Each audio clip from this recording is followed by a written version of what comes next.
All right, so this week, two completely different stories landed on my desk, and the more I looked at them, the more I realized they're actually the same story, just told from two very different sources. Or were they? You decide. The first one is a post going around social media. It's passionate, it's sweeping, it's written by someone who genuinely believes, that what we're watching unfold in the world right now, the wars, the AI revolution, the digital money, the Middle East reshaping, all of it is the fulfillment of biblical prophecy. This isn't a lone post. Many are posting about the current global situation being Bible prophecy and the end times. Give me a second to unpack this because it gets very interesting. Not only is this rhetoric going around social media, but it is the same rhetoric being discussed by U.S. commanders of the armed forces.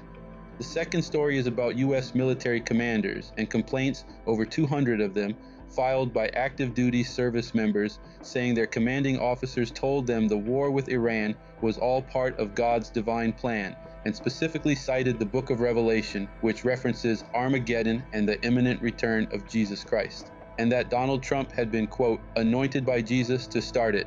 Those are two very different things. Unless the message is planted propaganda on social media, one is a citizen expressing their faith. The other, if it's true, is a constitutional crisis inside the United States military. Strange that both are saying the same thing. Let's get into it. Today we're going to do something I think is actually rare. We're going to take both sides seriously. We're going to look at the facts behind the biblical claims, and we're going to look hard at the military story, including the people telling it, and why you should weigh that carefully. I'm not here to tell you what to believe. I'm here to make sure you know what you're actually looking at. Let me preface this before we get into it. Per Revelation 16:13, these were the spirits of devils that went into leaders and caused them to fight. Armageddon is not a good thing. So let's start with the social media post, because I think a lot of people see something like this and immediately do one of two things. They either nod along and say, yes, exactly, or they roll their eyes and scroll past. And both of those reactions skip the actual work of asking what's factually true here and what's a matter of faith. The writer points to a list of things converging at once: artificial intelligence, digital currencies, wars in the Middle East, shifting alliances, the rebuilding of the temple, blood moons, and they say, look, this is all in the Bible. This is Revelation, this is Daniel, this is Ezekiel, open your eyes. Let's quickly go through some of the claims. First one, the beast system. The essay references Revelation 13. Specifically the passage about a global system that controls buying and selling. No mark, no commerce. For centuries, that sounded like mythology. A central authority that monitors every financial transaction, ties it to your identity, and can cut you off. Here's the thing, central bank digital currencies, CBDCs, are not theoretical anymore. Over 130 countries are in some stage of researching or piloting them. China's digital yuan is already in use. The European Central Bank has a digital euro in development. The infrastructure for a system that can monitor, freeze, or restrict individual financial transactions based on identity is not science fiction. It exists in embryonic form right now. In January 2025, the US, rather than promoting a government-controlled digital currency, passed an order that promotes the development of dollar-backed stablecoins, private digital currencies backed by the US dollar. Does that mean Revelation predicted CBDCs? That's a faith question, not a fact question. But the writer isn't wrong that the technology described has arrived. Daniel 9 and End Times, the covenant with many. This is the passage evangelical eschatology has long identified as a prophesied false peace deal, brokered in the last days, involving many nations, and sets the stage for the end. The book of Daniel has many chapters dedicated to the end times, which are eerily similar to what's happening in Iran. And finally, a note about archaeology. It says many biblical places and figures once dismissed as myth have since been confirmed by excavation. The pool of Bethesda, mentioned in the Gospel of John, was excavated and confirmed in Jerusalem. Nazareth was confirmed as a Second Temple period settlement. The Tel Dan inscription, found in 1993, contains the phrase House of David, confirming the historical existence of the Davidic dynasty. A stone bearing the name Pontius Pilate was found at Caesarea Maritima in 1961. None of this proves prophecy. but it does establish that the biblical texts engage with real history, real people, real places. Okay, now we shift gears, because this is where things get genuinely serious. When the United States joined Israel in striking Iran, something apparently happened inside the U.S. military chain of command. Within days, the Military Religious Freedom Foundation was flooded with complaints, over 200 of them, from service members across every branch, across more than 40 units at more than 30 military installations. The complaints said the same thing in different ways. Their commanding officers were framing this war as a biblical war meant to bring about the end times. My thoughts on this is that these commanding officers had to have been coached by someone to share that with their troops. They were vessels with a specific agenda, but why? By who? What were they offered or promised? Under normal circumstances, wise men in these positions wouldn't go along with this rhetoric. This is worrisome that someone could come into the U.S. Armed Forces and have that kind of pull, to have commanding officers say what they want. That an outside entity can come in and coerce military brass that way is very concerning. One non-commissioned officer wrote that their commander opened a combat readiness briefing by urging troops not to be afraid, and then cited the book of Revelation, Armageddon, and the imminent return of Jesus Christ. Another complaint quoted a commander directly as saying, "President Trump has been anointed by Jesus to light the signal fire in Iran to cause Armageddon and mark his return to earth." The NCO who filed that complaint added he had a big grin on his face when he said all of this.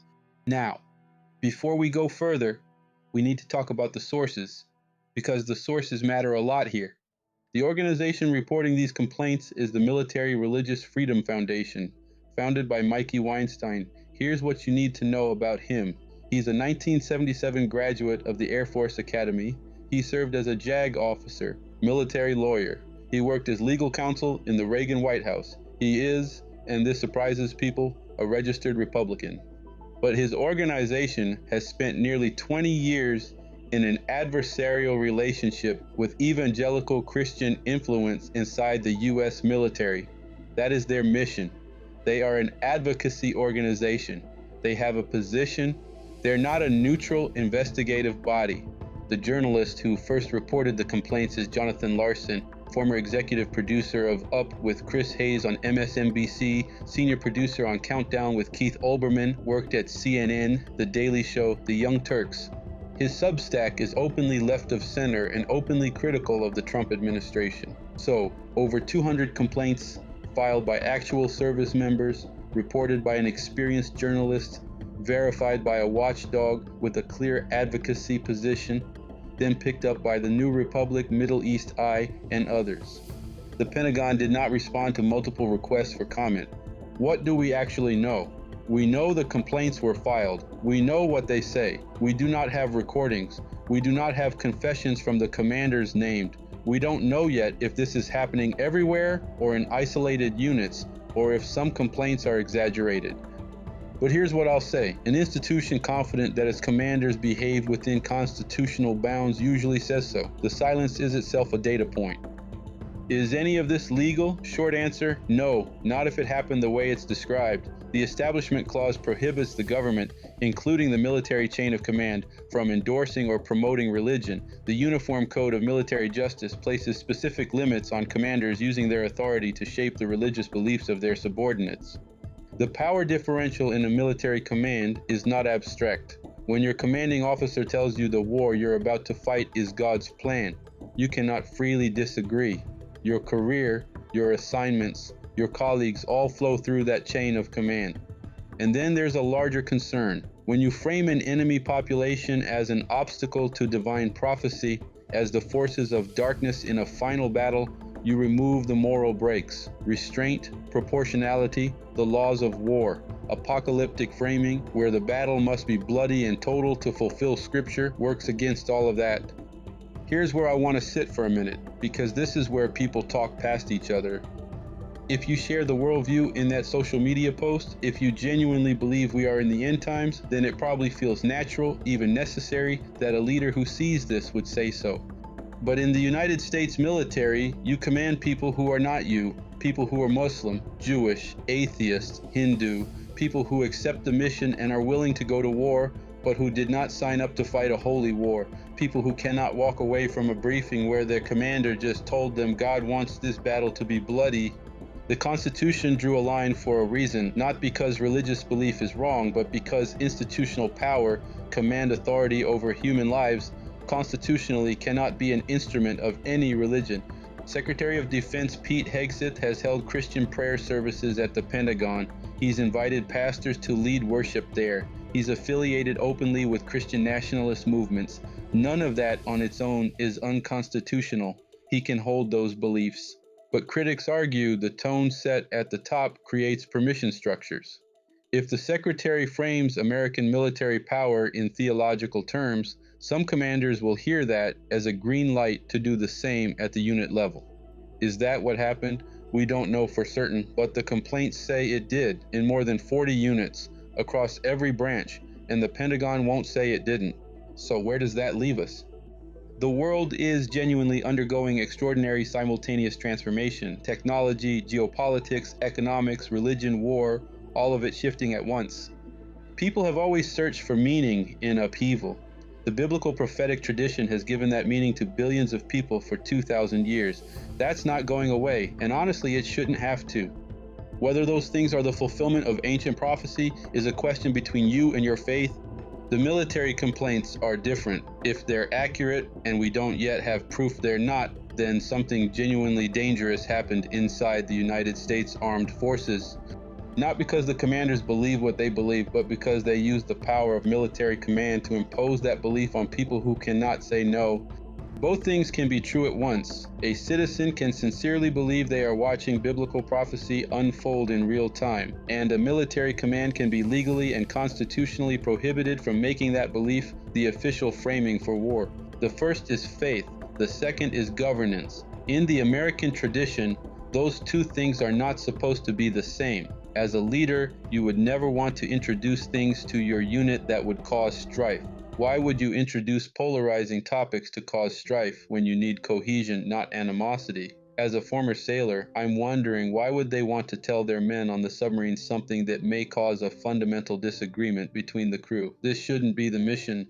The commander-in-chief didn't state this as the mission. It hurts the actual mission if everyone is not on the same accord. Lately, it seems like anything goes. What happened to our system of checks and balances? Who will be held accountable? You cannot have a crew member questioning whether their commander's judgment is driven by military logic or apocalyptic theology. That doubt, once planted, doesn't go away. It affects every order, every decision under pressure. The irony is sharp. The commanders who allegedly did this were probably motivated by a desire to give their people meaning, to frame the mission as something larger than themselves. That's actually a legitimate leadership instinct. The problem is they chose a frame that excludes a significant portion of their own crew. A Muslim sailor on that submarine didn't sign up for a Christian holy war. Neither did the atheist. Neither did the Jewish service member, who might have very different theological views about what's happening in Iran than their commander does. You've weaponized your motivational speech against the people you need most. On checks and balances. This is where the concern gets genuinely serious. The system of checks and balances depends on institutions being willing to check each other. What's happened recently is a compression of those checks. The Pentagon isn't responding to press inquiries. Congress has been largely silent on the MRFF complaints.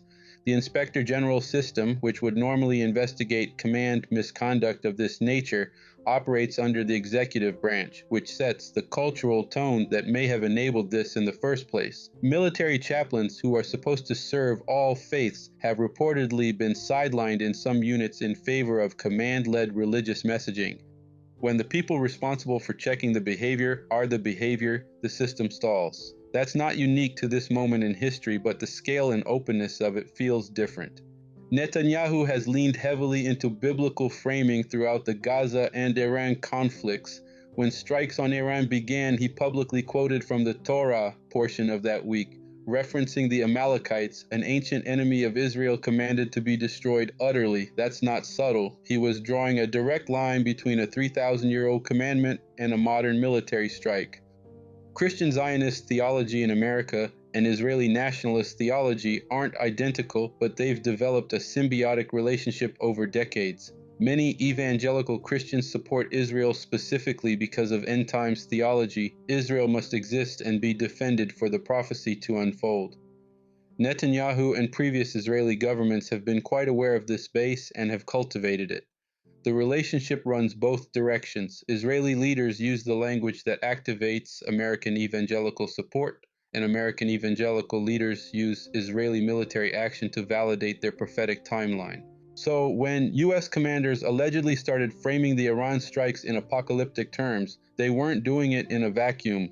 They were operating inside a cultural and political environment where the Israeli Prime Minister was quoting Torah commands about ancient enemies. The U.S. Secretary of Defense was holding prayer services at the Pentagon, and the president had been publicly described by influential pastors as anointed by God. None of that excuses it, but it explains how the permission structure formed. Nobody had to give a direct order for this to happen. The environment gave the order. The anything goes feeling you're describing is real, and historically, that feeling tends to precede either a course correction or something worse. Which direction it goes usually depends on whether the institutions find the will to correct themselves before the damage becomes irreversible. If you are as fascinated with the Bible as we are and how that impacts our lives, please like, subscribe, and hit the bell to be notified of future videos.